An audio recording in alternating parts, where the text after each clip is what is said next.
지난주에 교회가 소위 부흥하게 된, 확산하게 된 그 원동력을 우리는 핍박이라 했습니다.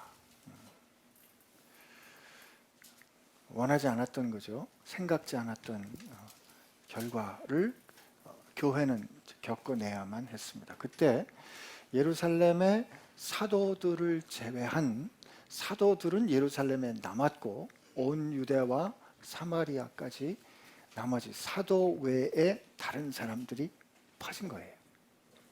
그리고 이제 빌립이 사마리아에 가서 복음을 전했는데 거기에 이제 놀라운 역사가 일어났습니다. 이게 이제 지난주에 생각해 보면 핍박은 우리가 원하는 일은 아니었지만 사실 그 불같은 핍박은 마치 그 불순물을 걸러내는 이 정련하는 불과 같이 생명을 가진 것과 가지지 않은 것을 구별해 주는 것 우리는 알 수 있습니다. 중국의 그 공산혁명이 일어나면서 마오쩌둥, 모택동이 정권을 잡게 되죠. 그리고 이제 문화혁명이 일어납니다. 이 문화혁명이 일어나면서 모택동이 말이죠, 중국 교회를 위해서 아주 큰 공헌을 했어요. 이 중국 교회가 지금 세상에서 제일 민족적으로 제일 큰 교회가 어딜까? 중국입니다. 근데 중국 교회가 이렇게 성장하게 된 가장 큰 기여를 누가 했나? 모택동이라고 말씀드릴 수도 있는 거예요. 왜요? 모택동이 핍박을 시작해서 선교사들을 일거에 쫓아냈습니다. 선교사들이 다 쫓겨났어요. 그리고 그 당시에 기독교뿐만 아니라 도교며 여러 가지 신앙들을, 유물론적 공산주의잖아요. 그러니까 이 모든 신앙들을 다 핍박을 한 거예요. 그러니까 생명력이 없는 것들은 다 죽었어요. 그야말로. 근데 예수를 주로 고백하는 그리스도인들은 그 핍박 때문에 어디로 들어갔어요? 지하로 들어갔어요. 생명을 가진 그 씨앗들이 땅 아래로 들어간 거예요. 그럼 여러분 어떻게 됐어요? 씨앗이 땅에 떨어져 심겨지면 어떻게 되겠어요? 자라는 거죠. 그냥 감자 넝쿨 자라듯이 그냥 엄청나게 자란 거예요. 지금 중국 교회가 100만 대군 일으키겠다는 겁니다. 서진선교 100만 선교사 보내겠다는 거예요. 중국 교회가 이렇게 성장하게 된 것은 역사적으로 보면 이 선교사들이 이렇게 쫓겨나갈 때, 선교사들이 이렇게 쫓겨나가면서 중국 교회는 망하는 거 아닌가 이렇게 생각했는데 역사는 그렇지 않았던 거죠. 초대교회 역사가 그렇게 됐던 거예요. 이게 큰 거시적인 역사라면, 제가 우즈벡에 있으면서 경험했던 아주 작은 미시적인 일은, 저는 참 감사한 게 2002년에 우즈벡에 들어갔는데 교회 선교사들이 몇 년, 그러니까 이 우즈벡 소련이 붕괴되고 난 다음에 그냥 선교사들이 확 중앙아시아에 들어갔어요. 근데 아무리 해도 열매가 안 맺히니까 선교사들이 아주 바닥을 쳤어요. 그냥 다 소진되고 번아웃되고 그런 바닥을 치다가 선교사들이 제자를 삼는 기쁨을 회복하기 시작한 그때 제가 딱 들어간 거예요. 그러니까 물결이 이렇게 막 올라갈 때 제가 들어간 거예요. 여러분, 때를 잘 타야 돼요. 그때는 부흥이 경험되니까 너무 신나는 거예요. 확 올라가는데 2년쯤 지났을 때 우리가 병원을 중심으로, 제가 들어가자마자 한 3개월 만에 교회가 개척이 되고, 들어간 지 제가 7월에 들어갔는데 11월 달에 우즈벡 말을 설교했다는 거 아니에요. 그러니까 그때 성도들이 알아들었을까요? 못 알아들었을까요? 물론 못 알아들었겠죠. 그런데도 감사했어요. 그렇게 교회가 개척이 되면서 막 부흥이 되니까 제가 한 2년차, 3년차 될 때 같이 일하던 선임 선교사가 교회 짓겠다는 거예요. 교회 건물을 짓겠다는 거예요. 이슬람 사람들은 이 모스크가 있어야 거룩한 곳이라는 문화적인 이해가 있기 때문에 우리 교회 져야 되겠다는 거예요. 아니, 지금 여기 이렇게 핍박받으면 어떻게 하려고 교회, 자기는 하나님께서 다 약속 주셨대요. 그래서 그 대신 이제 땅을 깊게 파고, 땅 아래로 한 1.5층쯤을 파고, 교회 땅 위로는 요만큼 창문만 내고 땅 아래 교회를 진짜 크게 파서요. 한 200명쯤 들어가게. 근데 비밀 경찰들이 눈 감고 있는 건지 모르더라고요. 그래서 이제 그 교회 지어놓고 그냥 막 신나게 그냥 교인들이 오면 안 가는 거예요. 너무 좋아. 그래서 그렇게 교회가 이제 막 부흥을 하면서 저희가 우리들이 세운 현지 지도자들에게 우리 금년에 12교회, 12가정교회를 세웁시다. 이런 이제 목표를 가지고 열심히 이 제자들을 푸시했어요. 근데 여러분, 우즈벡 사람들이 그 가정교회 개척하는 게 절대 쉬운 일이 아니거든요. 열심히 기도하고 수련회도 가고 밀어내고 하는데도 안 되는 거예요. 안 되는 거예요.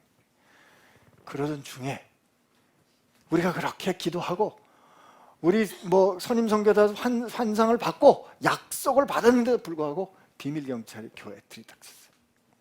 그래가지고 있던 형제들 뭐 자매들 잡혀가고 뭐 갖고 있던 장비들 다 압수당하고 교회 모임을 못하게 된 겁니다. 약속 받았어요. 예배할 때 선포했어요. 우리 약간 카리스마틱했거든요.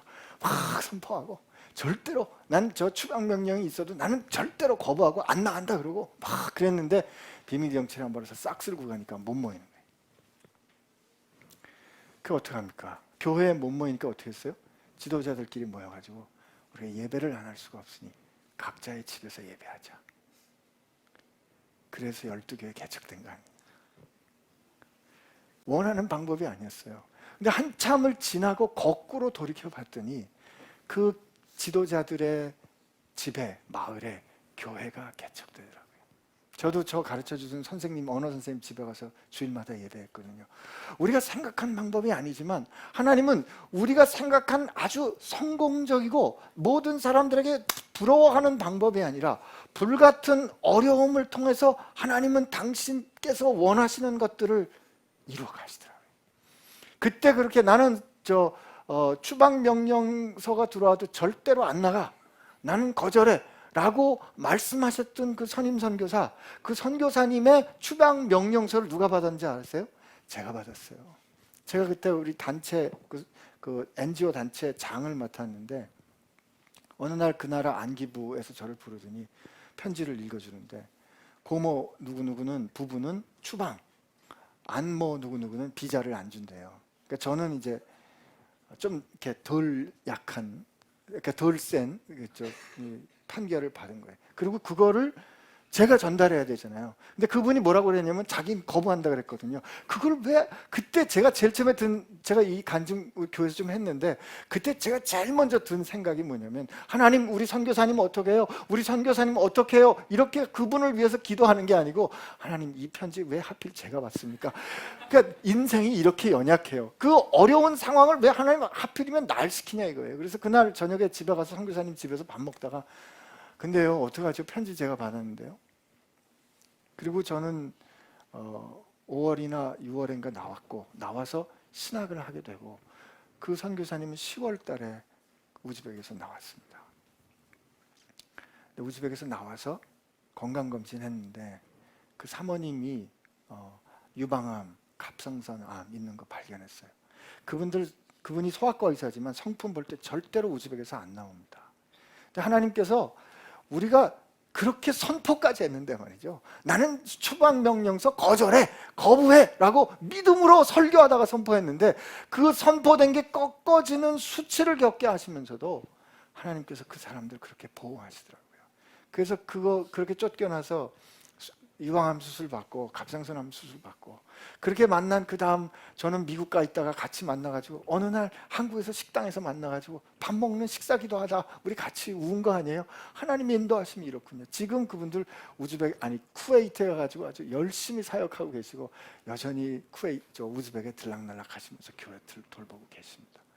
하나님은 우리가 생각한 방법이 아니지만 하나님께서 원하시는 그 뜻에 따라 우리를 이끌어 가세요. 근데 봐, 얘들이 진짜야 라는 것을 어떻게 불같은 시험에 우리를 넣으신다 이 말이죠. 주께서 주신 생명은 그 어떤 것도 꺾을 수가 없기 때문에 생명 가진 사람들은 깨지면 흩어져서 거기서 하나님의 영광을 드러내는 거 우리 지난주에 본 겁니다. 그래서 이제 사마리아에 교회가 생겼다는 소식이 어디에 들어가요? 이제 예루살렘 교회에 들어간 거예요. 근데 예루살렘 교회에서 입장에서 보니까 이게 참 큰일 났어요. 왜요? 지난주에 우리 잠깐 얘기했지만 빌립 집사가 역시 외국 살아서 그런지 사마리아 사람에 대해서 좀 거부감이 덜했던 것 같은데 우즈벡이란다. 이게 제가 이스라엘 유대 사람들은 말이죠. 사마리아인에 대해서는 아주 본능적으로 거부감을 갖고 있어요. 왜냐하면 아시아에서 북이스라엘이 멸망했을 때, 북이스라엘이 멸망했을 때 그 721년 2년 요 경에 멸망하면서 아시리아 사람들이, 북이스라엘 사람들이 독립운동을 할까봐 이스라엘 사람들을 강제로 데려다가 아시리아에 살게 하고, 아시리아에 있는 민족들을 북이스라엘에 살게 하면서 서로 통혼 정책을 했어요. 그러니까 민족 간에 이 결혼을 하면서 혼혈이 된 거예요. 피가 더럽게 된 거죠. 그래서 사마리아 사람들을 아주 더러운, 그러니까 불가촉 천민으로 취급했습니다. 그래서 그들하고는 상관을 안 한 거예요. 약속에는 외인인 거예요. 하나님이 저들을 왜냐면 그들은 하나님의 약속에 따라서 약속받은 그 혈통을 지키지 못한 백성이기 때문에 아주 상종하지 않을 백성으로 친 겁니다. 근데 그들이 지금 어떤 일이 생겼어요? 예수 그리스도의 이름과 하나님 나라의 복된 소식을 듣고 그들이 영접을 했고 세례받았다는 거 아니에요. 여러분, 이건 어떤 일이 일어난 거예요? 이제 그들이 예수를 통해서 하나님의 자녀 됐고, 내가 예수를 믿어 하나님의 자녀가 됐으면 우리는 아버지가 같잖아요. 그러면 우리는 그들을 뭐라고 불러야 돼요? 아우라고 부르든지 형이라고 불러야 되잖아요. 이런 관계가 예상치 못한 일이 일어난 겁니다. 그래서 어떻게 했어요? 이제 예루살렘 교회에서 사도를 보낸 겁니다. 베드로와 요한을 보냈어요. 근데 우리 여기 보면 우리 성경 말씀 한번 읽어볼까요? 참 기가 막힌데 14절, 15절을 보냅니다. 시작. 예루살렘에 있는 사도들이 사마리아도 하나님의 말씀을 받았다 함을 듣고 베드로와 요한을 보내매 그들이 내려가서 그들을 위하여 성령 받기를 기도하니 이랬어요. 자, 예루살렘에 누가 남았다고요? 사도들이 남았죠. 흩어져서 지금 복음을 전한 사람들은 사도들이 아니에요. 그죠? 우리 빌립에 관해서는 빌립을 그러니까 교회가 전통적으로 빌립을 7 집사라고 인정을 했어요. 우리 사도행전 27장에 보면 우리 개역 성경에는 그 7 집사 중 하나인 전도자 빌립이라고 그를 21장 사도행전 21장 8절에 소개하지만 사실은 그릭 원문에 보면 그 7이라고 돼 있어요. 그런데 6장에 보면 우리 이미 본 것처럼 그들이 서로 사람들을 나누는, 섬기는 디아코네오 하는 그 일, 디아코니아를 위해서 그들을 뽑았거든요. 그리고 사도들은 말씀의 디아코니아에 자기들이 전무하겠다 그래요. 그래서 이 섬기다 혹은 나누다 하는 이 디아코니아, 디아코네오라는 거에서 디컨이라는, 집사라는 말이 나왔다면 우리는 이들을 향해서 집사라고 부르는 걸 굳이 그렇게 어렵게 생각할 필요 없어요. 근데 이 빌립이 사도는 아니란 말이에요. 예루살렘에 사도가 있었고 흩어져 퍼진 사람들은 요즘 우리 정의로 보면 평신도예요. 평신도가 가서 복음을 전하고 평신도가 가서 뭐 했다? 세례 준 거 아닙니까? 근데 예루살렘에서 베드로와 요한이 내려가서 뭐 했다고요? 여기 보니까 기도했어요. 베드로와 요한이 내려가서 그 빌립이 전한 복음이 진짜 제대로 잘 전했는지 점검하지 않았다 이거예요. 나는 잘 가르친다 라고 생각하는 목사들이 하는 실수가 뭐냐면, 누군가 동역자가 앞에서 말씀을 잘 전했는데 그 다음에 자기가 나가서 새롭게 다시 정리해 줍니다. 앞에 말씀한 거 다 이건 이렇게 틀렸고 이건 여기 아니고 이러면서 다시 점검하면서 싹 정리해줘요. 제가 잘 그러거든요. 이러지 않았다는 거예요. 빌립이 예수 그리스도와 하나님의 나라의 복음을 제대로 전했을 거라고 사도들은 믿었어요. 다만 그들이 가서 확인을 해보니까 이들이 예수 어떻게 돼 있다고요? 16절에 뭐라고 돼 있냐? 이들 아직 한 사람에게도 성령을 내리신 일이 없고 오직 주 예수 이름으로 세례만 받을 뿐이었더라. 이에 두 사도가 그들에게 안수함에 성령을 받은지라. 이렇게 돼 있습니다. 여러분, 지금 이 상황이 어떤 상황이라고요? 초대교회가 처음으로 선교를 하는 상황이고 초대교회가 유대 교회가 사마리아 교회하고 만나는 상황이고, 사도들이 전한 게 아니고 평신도들이 나가서 전도한 상황이에요. 여러 가지 예상치 못했던 상황이에요. 그리고 지금 교회는 어땠어요? 여기 교회가 아주 안정되어 있는가 하면 여기 교회가 지금 엄청난 핍박으로 깨진 상황이에요. 교회가 얼마나 역동적이에요. 교회는, 여러분, 우리 인생은, 교회되어 사는 인생에는 생각지 못했던 여러 가지 일들이 늘 끊임없이 일어나요. 우리도 처음에 교회가 형성이 되면서 우린 사역하지 않겠다 그랬어요. 왜냐하면 교회가, 목사들이 성도들을 자꾸 데려다가 사역시키는 것을 신앙의 기준으로 삼았기 때문에, 사역하다 성도들이 소진돼서 그들의 영혼이 죽어가는 건 우리 하지 말자. 우린 사역 안 한다. 그러면 사역 안 하면 그러면 교회는 어떻게 유지가 되나? 이거는 생명활동이다. 생명활동이란, 우리가 집에서 저 아내가 밥 해주고 엄마가 자식들 돌보는 게 자연스러운 것처럼 이게 자연스러워야 된다. 아주 뜻은 좋았어요. 그런데 해보니까 식구들이 많아지니까 이게 그렇게 잘 안 되더라고요. 팀 만들지 않겠다 그랬는데 팀이 있어야 되더라고요. 그러면 처음에 약속한 사역을 하지 않겠다라는 그 원칙이 깨진 건가? 그게 아니에요.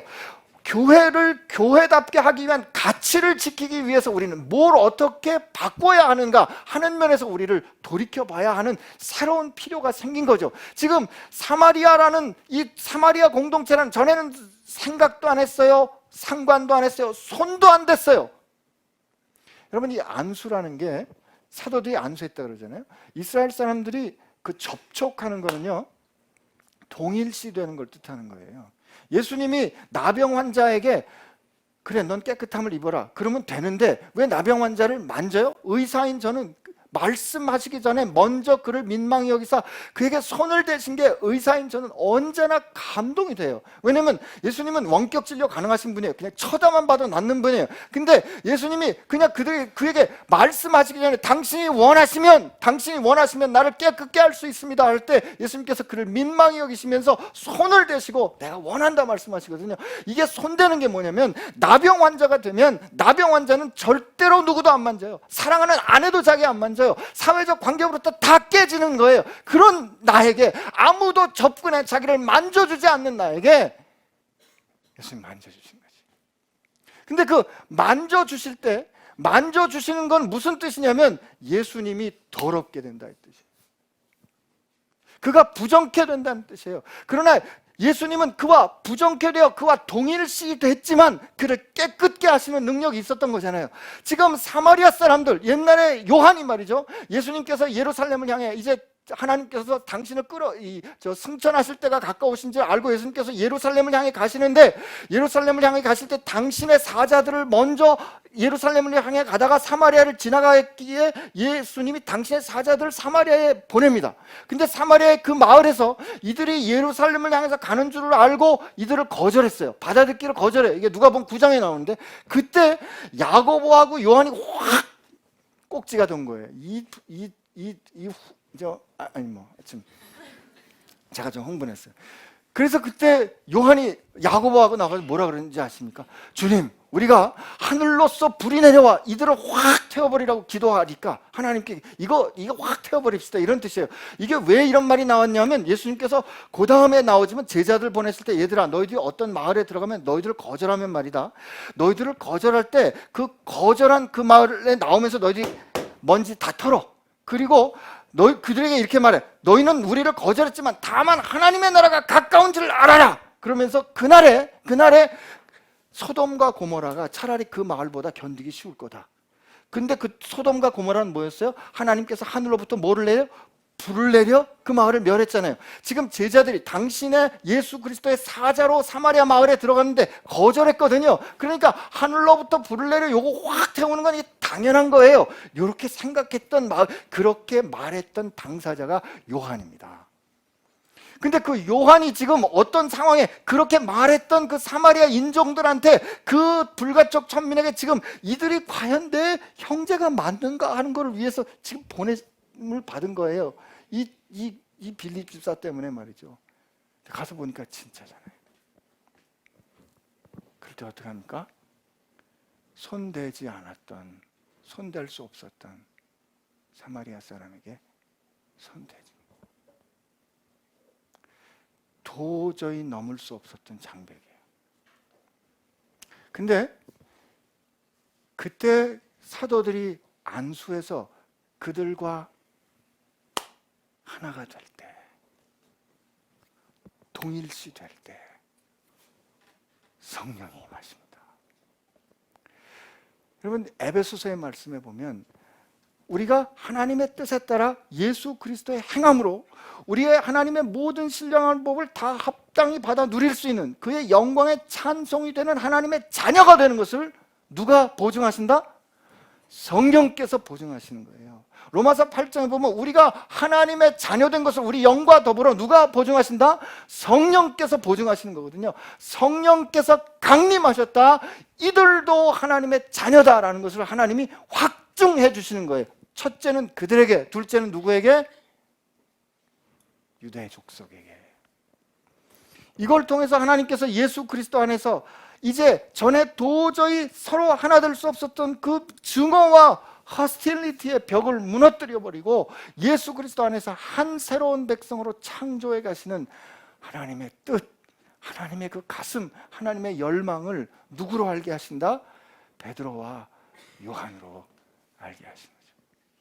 하나님이 거기까지 이렇게 밀어내신 거예요. 성령이 오셨기 때문에 할 말이 없는 거예요. 이론이 이제 이게 될까 말까 무슨 고민 끝, 결론 났어. 성령이 오셨잖아요. 그래서 특히 오늘은 이제 시몬이, 그다음에 이제 우리 이 시몬이 나오면서 이 성령의 은사에 관해서 또 성령 강림에 대해서 여러 가지 이제 오해를 우리가 여기서 좀 풀어야 되는데, 사실은 요 본문 그리고 이제 다른 요 비슷한 본문 때문에 오순절 신앙을 가진 오순절파에서는 우리가 예수를 믿어 중생하고 난 다음에 물 세례를 받고 그 다음에 성령 세례를 받아야 비로소 우리가 완전해진다. 그리고 그 성령 세례가 완전해지는 역사는 방언으로 드러난다. 이렇게 증거를 삼았습니다. 그래서 물 세례, 불 세례, 성령 세례 이렇게 늘 이렇게 얘기를 한 거예요. 근데 저는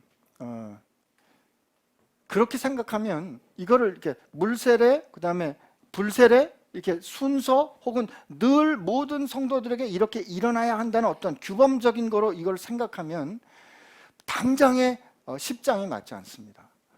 주님께서 베드로를 고넬료에게 보냈는데 고넬료에게 갔을 때 베드로가 안수도 안 했어요. 그때는 설교하는 중에 말씀을 듣다가 성령이 고넬료에게 임해서 막 고넬료가 방언을 하기 시작해요.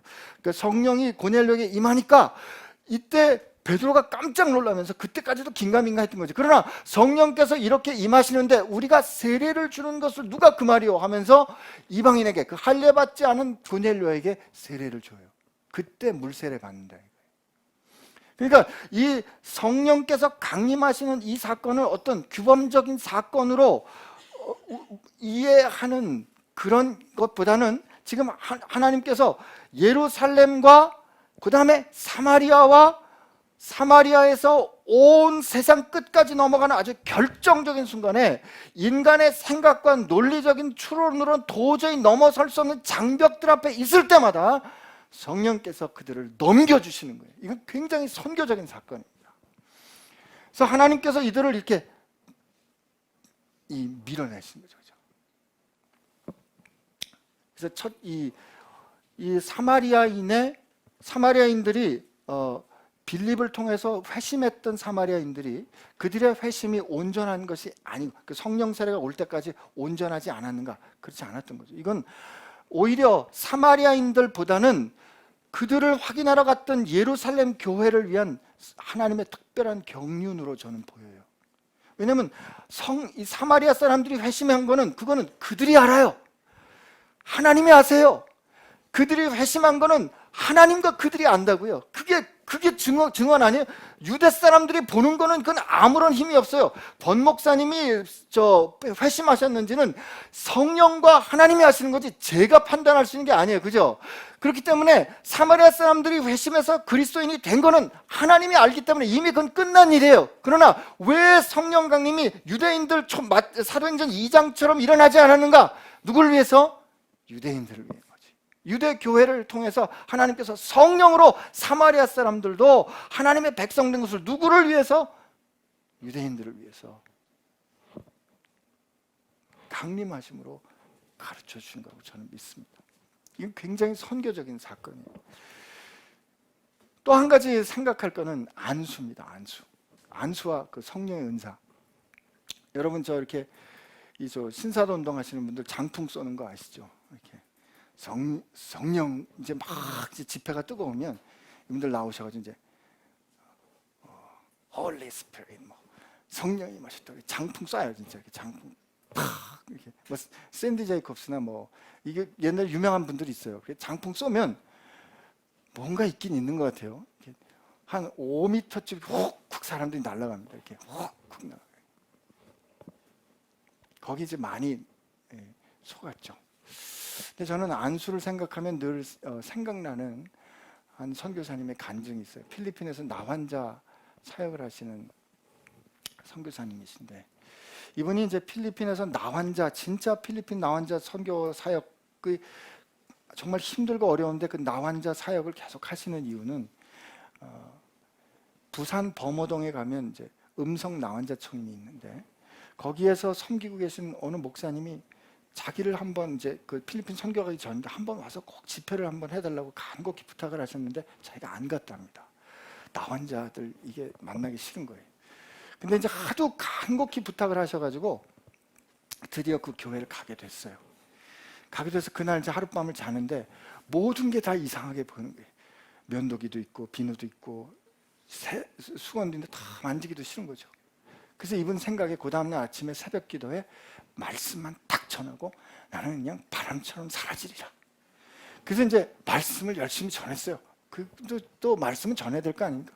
말씀을 열심히 딱 전하고 나서 그리고 나서 이제 기도를 딱 마지막 기도를 하려고 그러는데 그때 깜짝 놀랐던 건 한 300명쯤 되는 그 나환자들이 앉아 있는데 이렇게 봐도 줄이 맞아 있고 이렇게 봐도 줄이 맞아 있더래요. 아주 그냥 그 300명이 쫙 줄을 맞춰서 앉아가지고 이 손가락도 없는 손으로 이렇게 박수를 치면서 찬양을 하는데 그렇게 은혜가 돼도 그냥 자기는 여기 더 있고 싶지 않은 거예요. 근데 이제 예배가 끝나고 나서 뭔가 좀 이제 난 빨리 정리하고 가야 되겠지 그랬는데 여기저기서 안수해 주이소.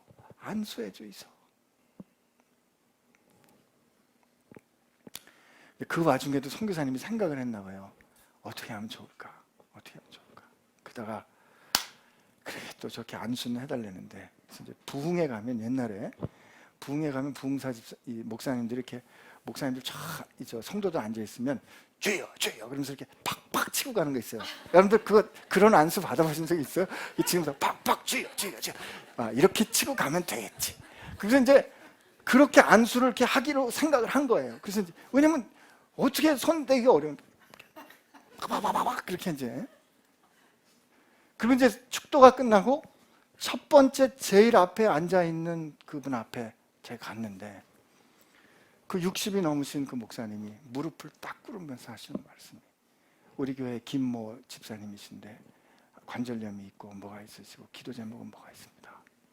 그러니 어떻게 팍 치고 끝나요. 이제 제일 앞에 앉아 계시고 집사님이라 그런가. 그 다음에 딱 갔더니 우리 교회 무슨 장로님이신데 집안에 뭐가 있고 장로님이라 잘 아시겠지. 그 옆에 딱 갔는데 이분은 어떤 집사님이신데 기도 제목이 뭐가 있고 그 할아버지 목사님이 300명이 넘는 모든 성도의 기도 제목 한 가지를 다 알고 계시더래요.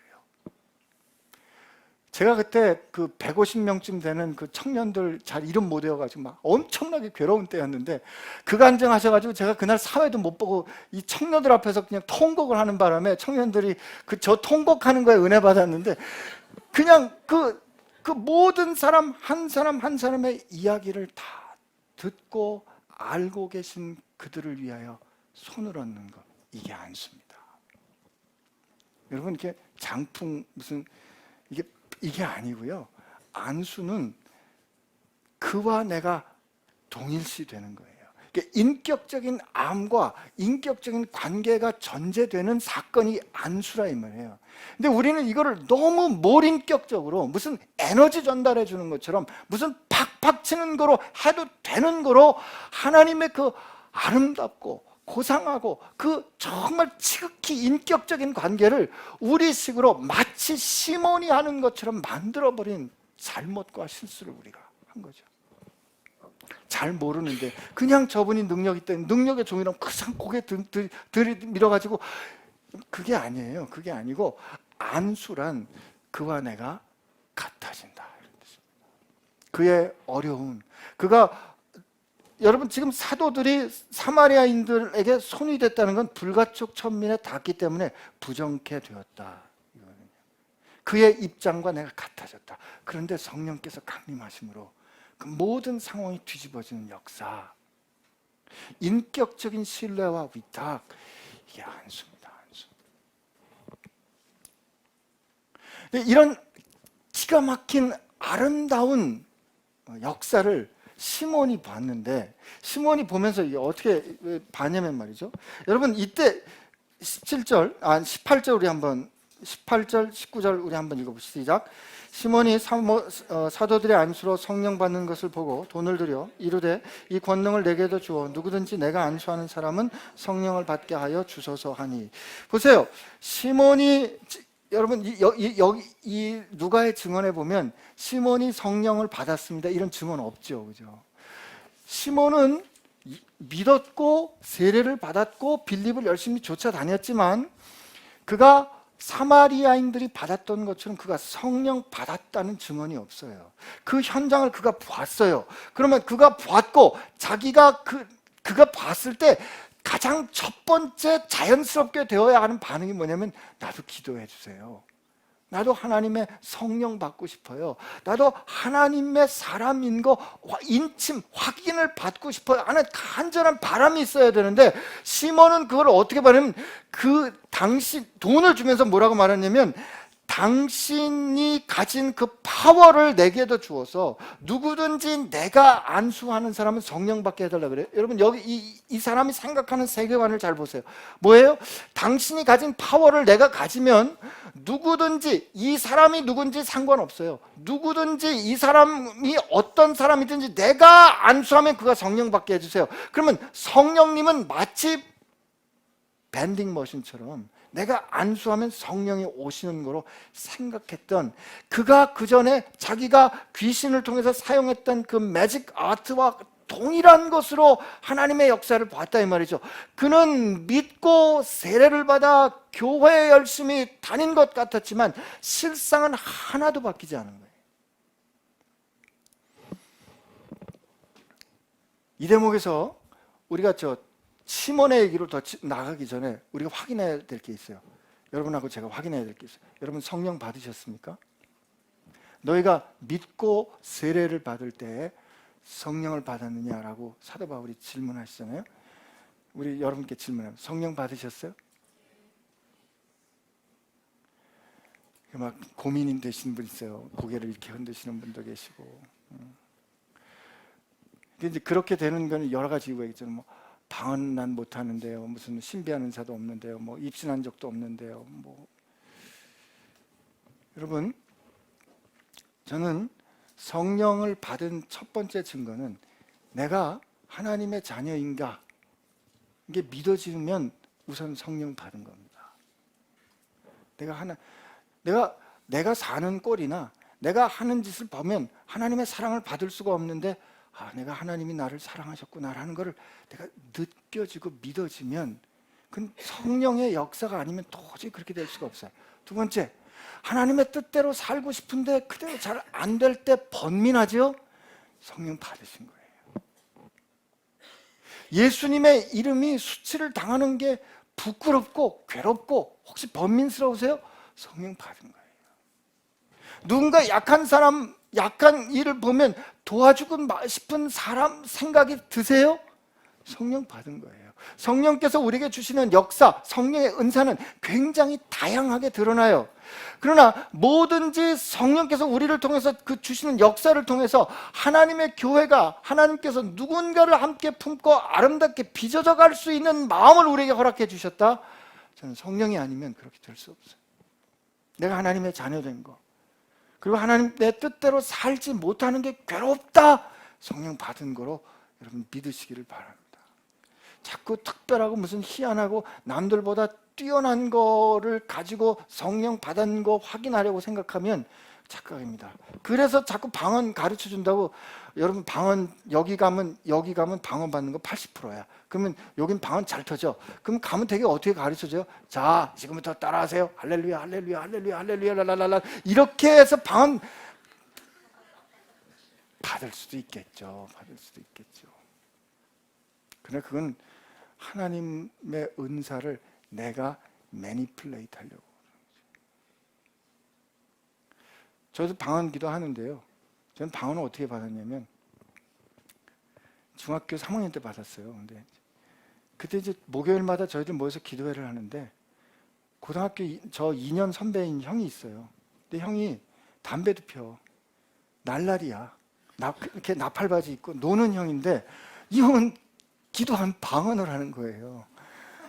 그래서 내가 하나님께 하나님 너무하지 않습니까? 저 형은 담배도 피고 날라리인데 방언을 하는데 하나님 나는 뭐예요? 그리고 이제 하나님께 좀 속상했어요. 그래가지고 이제 하나님께 이제 방언 기도를 달라고 기도하는데 저는 제가 방언하는지도 몰랐어요. 근데 어느 날 제 친구하고 누가 같이 옆에서 기도하고 너 기도하는 소리가 이상하다는 거죠. 근데 그 방언의 은사도 처음에는 이게 제가 잘 조절이 안 되고 그러지만 지금은 말이 오히려 내 마음 가운데 심령의 말이 잘 안 터질 때 기도하고 싶지만 무슨 말로 기도 잘 못할 때 차라리 그때는 방언 기도할 수 있지 않습니까? 그러니까 하나님께서 그 방언 기도할 때 할렐루야 할렐루야 저 그렇게 해서 방언 받지 않았어요. 근데 할렐루야 할렐루야 이게 이렇게 하면 된다. 혹은 이럴 수 이 강사는 말이야 기가 막혀. 내적 치유 기가 막힌 강사야. 이 강사가 하면 한 20분쯤 지나면 반드시 성도들 눈물 터져. 그 강사 꼭 데리고 와야 돼. 요번에 그래야 대박나. 이렇게 생각하는 것도 시몬의 생각과 다르지 않다는 거죠. 우리는 어느새 교회 안에서 우리가 그 안에 가졌던 우리의 경험과 우리가 가졌던 어떤 그 과거의 사실들을 가지고 마치 하나님이 이렇게 동일하게 역사하셔야 될 것처럼 역사하실 수 있는 것처럼 그렇게 생각하는 태도, 교만한 태도, 내가 하나님의 은사를 컨트롤할 수 있다고 생각하는 태도, 그래서 내가 받은 은사는 마치 내 마음대로 내가 원하면 언제든지 쓸 수 있는 것처럼 하는 태도, 이거 여러분 시몬과 다르지 않은 태도입니다. 제가 우즈벡에서는 기도하면 많이 났어요. 근데 요즘은 잘 안 돼요. 그러면 그때 은사 받았잖아요. 근데 이게 왜 그래요? 그때는 거긴 병도 없고 약도 없고 검사 할 수 있는 기계 장비도 별로 없고 그냥 간절한 마음으로 기도할 때 하나님이 요거 근데 다 감이 온다? 그거 아니에요. 그건 하나님 진짜 마음이에요. 하나님께서 그렇게 당신이 원하시는 때 당신이 역사하시는 거로 우리는 다만 순종함으로 기대하며 내어드려야 하는 것이지, 이게 내가 받았으니 마치 내 거라고 생각하는 건 은사 아닙니다. 근데 시몬은 그렇게 생각했던 거죠. 그래서 그가 믿고 세례받고 쫓아다니면서 그렇게 열심이었지만 베드로가 그에게 딱 분명히 경계를 긋습니다. 뭐라고 경계를 거요? 베드로가 이르되 내가 하나님의 선물을 돈 주고 살 줄을 생각하였으며 내가 은과 함께 내가 망할지어다. 하나님 앞에서 내 마음이 바르지 못하니 내가 이 도에는 내가 관계도 없고 분깃될 것도 없다. 이 분깃될 게 없다. 이게 지체된다 이런 뜻이거든요. 너는 하나님의 백성 아니다 이런 뜻입니다. 여러분 이게 큰일 났잖아요. 그러면 어떻게 해야 돼요? 잘못했습니다. 여기 보면 베드로가 너 이 악함을 회개하고 돌이키고 주께 기도하라. 혹 마음에 품은 것을 사하여 주시리라. 내가 보니 내 마음이 악독이 가득하여 불에 메인 바 되었도다. 이렇게 확실히 분명히 얘기했으면 그가 무릎 꿇고 하나님 잘못했습니다. 혹은 제 믿음 없는 거를 불쌍히 여겨 주옵소서. 제가 어찌하면 좋으리까 이렇게 얘기했어야 되잖아요. 뭐라고 얘기해요? 나를 위하여 주께 기도하여 말한 것이 내게 하나도 임하지 않게 해 주십시오라고 누구한테 부탁해요? 베드로에게 부탁하죠. 이는 주님과 절대로 관계 갖고 있지 않았던 거죠. 성령이 우리에게 임하시면 여러분과 죄가 비로소 살아있는 존재가 돼요. 하나님께서 그 생기를 불어넣으시니 이가 비록 살아있는 존재가 된지라. 옛날에는 이가 생명이 된지라 그랬어요. 하나님께서 우리와 함께 거룩한 성령이 우리에게 임하시면 그때 우리는 비록 영적이 되는 거예요. 그렇기 때문에 영적이란 하나님과 내가 바른 관계 가운데 있다. 이게 영적이에요. 시몬이 이런 지적을 하나님 앞에 받았어요. 이건 똑같아요. 다윗도 받았어요. 당신이 바로 그 죄인입니다 라고 받았을 때 그가 하나님 앞에서 무릎 꿇고 내가 하나님께 죄를 범했으니라고 하나님께 나아가 그가 하나님과 문제를 해결하려고 하잖아요. 근데 시몬은 지금 이 당신이 말한 그게 내게 미치지 않도록 하나님께 기도해 주세요 라고 부탁, 청탁을 넣고 있단 말이에요. 이는 하나님과 상관이 없는 거죠. 여러분, 우리가 문제에 부딪힐 수 있어요. 우리 하다 살다 보면 잘못할 수 있다고요. 그때 내가 하나님의 자녀된 것을 어떻게 알아요? 하나님, 나 잘못했어요. 아버지, 나 잘못했어요 라고 그분 앞에 갈 수 있는 거, 이게 여러분과 제가 하나님 앞에 자녀된 영적인 것을 확인하는 거라 이 말이죠. 그러므로 그 길을 주께서 열어주셨기 때문에 어떻게 여러분이 잘못했다고, 상황이 어떻게 얼그러졌다고 판단이 되는 그때 말이에요. 그때 하나님 앞에 가시기 바랍니다.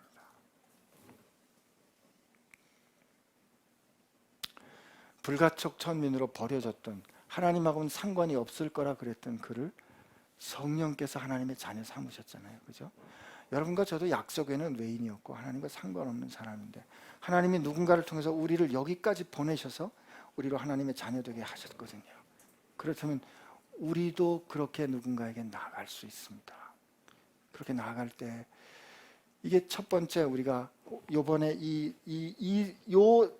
역사를 통해서 우리가 배워야 할 거고요. 하나님은 그리고 이렇게 하나님의 거룩한 영으로 하나님의 자녀된 사람과 그렇지 않은 사람과의 이 반증으로 시몬을 통해서 우리에게 가르쳐 주신 거예요.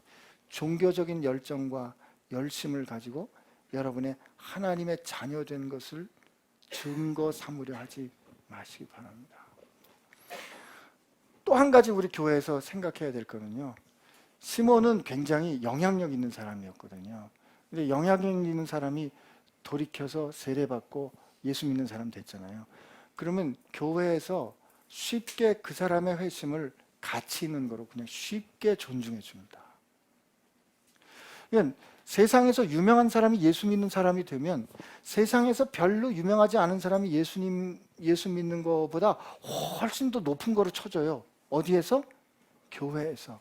그러면 세상에서 그렇게 영향력을 가졌던 사람이 자기가 예수 믿는 거를 교회 모든 사람들이, 그 평범한 사람들이 예수 믿고 그 자녀된 것보다 높이 쳐주면 역시 세상에 가졌던 이 힘이 중요하구나 라고 안 바뀌어요. 근데 교회가 야고보서에 그렇게 가르쳐 주셨음에도 불구하고 세상에서 활나라 총나라 하는 유명한 사람들이 교회에 와서 예수 믿는 걸 놓고 다 감탄했어요. 역시 하나님은 살아계셔. 근데 저 모르는 사람, 아무도 몰라주는 아무것도 아닌 사람이 예수 믿고 죽게 돌아오는 거에 대해서는 아무도 감격도 감사도 하지 않았거든요. 특별히 누가 그랬어요? 설교하는 목사들이 그랬다는 거죠. 그렇기 때문에 세상살이가, 세계관이 하나도 안 바뀌는 거예요. 역시 사람은 잘나고 볼 일이야. 역시 사람은 뛰어나고 볼 일이야. 그래야 인정받는. 그러나 교회는 말이죠, 하나님의 공동체는 세상에서 어떤 사람이든 어떤 형편과 상황이 있든 그가 하나님 앞에 돌아올 때 예수 그리스도의 생명으로 값주어 사신 그 동일한 가치로 존중할 수 있어야 됩니다. 그래야 세상에서 잘못된 세계관을 갖고 살았던 그들과 우리가 생각이 바뀔 수 있는 거예요. 그래야 뒤집어져요. 그래야 시몬 같은 실수를 하지 않을 수 있는 거예요. 여러분과 제가 하나님 앞에서 하나님이 어떻게 우리를 귀히 여기셨는지, 불가촉 천민 같은 우리를 어떻게 그의 생명으로 우리를 손대어 우리와 동일케 하시는 그분이 우리를 어떻게 거룩한 하나님의 백성 되게 하셨는지를 우리가 믿고 그렇다면 우리들 마음 가운데 누군가 내가 찾아가기 건너가기 어려운 사람에게 우리를 밀어내실 때 그들에게 예수 그리스도와 하나님의 나라의 복음을 전할 수 있는 저와 여러분 되시기를 축복하고, 그리고 시몬과 같이 세상에서 사는 그 세계관을 더 강화하고 더 써먹는 수단으로 예수 그리스도를 삼을 것이 아니라, 그죠? 오늘 주께서 우리에게 주신 우리를 인생을 새롭게 바라보게 하시는 그 눈으로 우리 자신과 세상을 바라보게 되는 여러분들 되시기를 축복합니다. 성령의 은사는 인격적이다. 다시 한번 기억하시고요. 안수 생각할 때마다 나병 환자의 손을 대셨던 예수님의 안수 기억하시면서 그 심정으로 누군가에게 안수하시는 여러분들 되시기를 축복합니다. 우리 같이 기도합시다. 하나님 앞에 우리 기도할 때 하나님께 도저히 갈 수 없는 우리들을 하나님 누군가를 보내주셔서 하나님 오늘 우리가 하나님의 자녀되게 해주신 거 감사합니다. 하나님 우리가 살아가는 동안에 우리 능력으로 넘어갈 수 없는 벽들을 많이 경험하는데 성령 하나님 우리로 그 벽을 넘어갈 수 있도록 우리에게 임하여 주시옵시고 그 상황 가운데 임하셔서 통치하여 주옵소서. 그리고 아픈 사람, 회복이 필요한 사람에게 예수 그리스도의 손이 되어 다가가 안수하는 사람들 되게 하여 주옵소서. 내가 그 사람들 되게 하여 주옵소서. 우리 같이 하나님 앞에 기도합니다. 하나님 아버지 감사합니다. 오늘 우리와 함께 하여 주시면 감사합니다. 고난도 어려움도 우리가 겪어가면서 살아갑니다. 하나님 우리가 그렇게 어려운 일을 겪어가면서 살아가지만 하나님 우리가 정말 하나님께서 우리를 세상에 보내시는 그 하나님의 마음과 하나님의 그 뜻 우리가 헤아려 하는 사람들 되게 하여 주시고 아버지 그 주의 사랑을 가지고 그들에게 달려가는 저희들 되게 하여 주셔서 참으로 하나님 오늘 우리 가운데 함께 하여 주시고 그 참 우리 한 사람 한 사람을 품어주셨던 그 인격적인 성령을 하나님 세상 가운데 드러내는 저희들 되게 하여 주시옵소서. 예, 주님 그렇습니다. 주님 감사합니다. 주님 감사합니다. 주님 감사합니다.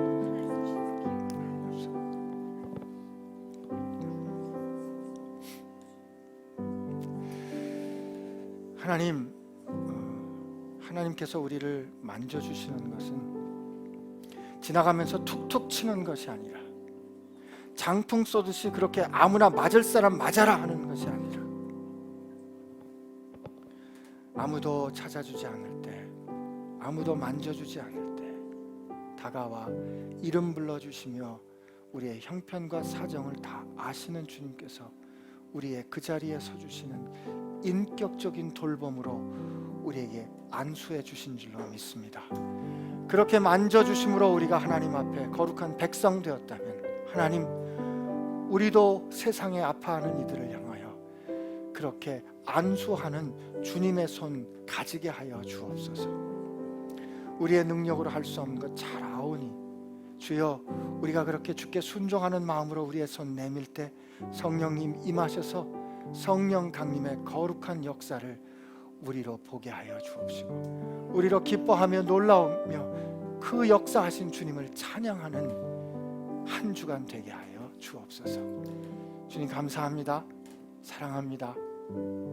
내 안에 살아계셔서 내가 하나님의 자녀된 것을 증언해 주시는 성령님께 감사하오며 예수님의 이름으로